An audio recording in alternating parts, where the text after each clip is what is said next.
watu wa Mungu, ninakusalimu katika jina la Yesu Kristo.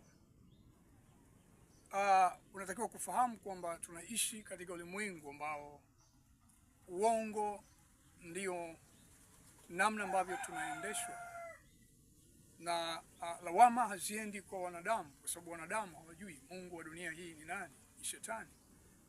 Naposema Mungu wa dunia simaanishi muumbaji, maana yake ni mfungwa. Mungu amemwachia kipindi aweze kusimamia dunia, na kilele chake tutakiona katika kipindi cha dhiki kuu, na hapo Biblia inaandika kwamba atakamatwa na kufungwa na baadaye atapelekwa katika ziwa la moto.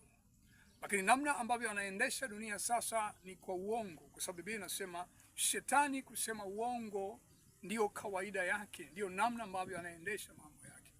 Ndio umeona kwamba dunia ya sasa inaendeshwa na watu ambao wanaishi katika namna ya uongo, wanaficha siri, na niseme wazi, inafahamika kusema uongo ni kazi kubwa kuliko kuongea ukweli, kwa sababu Biblia inasema kweli itamweka mtu huru, lakini uongo unamfanya mtu kuwa mtumwa. Kwa hiyo mtumwa wa kwanza ni Shetani mwenyewe anayeutengeneza huo uongo na maajenti wake pamoja na roho hizo, then wanadamu wameingia katika utumwa huo.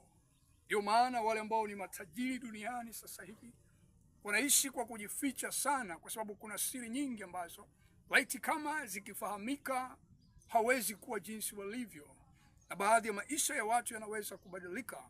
Hali ya watu wengine haitakuwa jinsi ilivyo, mataifa mengine hayatakuwa maskini jinsi yalivyo. Kwa nini nimesema hivi? Nimesema hivi ili ujue kwamba kwa nini unamhitaji Yesu, kwa sababu Yesu atakufanya kuwa huru katika mawazo yako. Elimu yako ulionayo ni sehemu ya madanganyo ambayo adui ameyafanya. Ndio maana Biblia inasema kweli itakuweka huru kutoka katika nini? Kufungwa. Baada ya kusema maneno haya, nitake wewe utafakari juu ya wito wa Yesu Kristo kwako. Yesu anakuita ili akutengeneze, ili akusafishe na kufanya kuwa huru. Nikukumbushe, huyu Yesu tunayemsema atakuja tena. Mwanzo walimchoma, wakapiga mijeledi, wakamharibu sura yake, lakini baada ya siku 3 alitoka akiwa mfalme wa wafalme, Bwana wa mabwana. Alitoka kama muumbaji. Atakuja tena pale Yerusalemu na atatawala dunia nzima.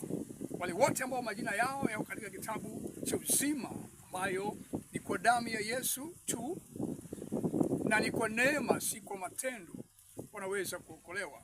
Mwamini Yesu sasa katika jina la Yesu.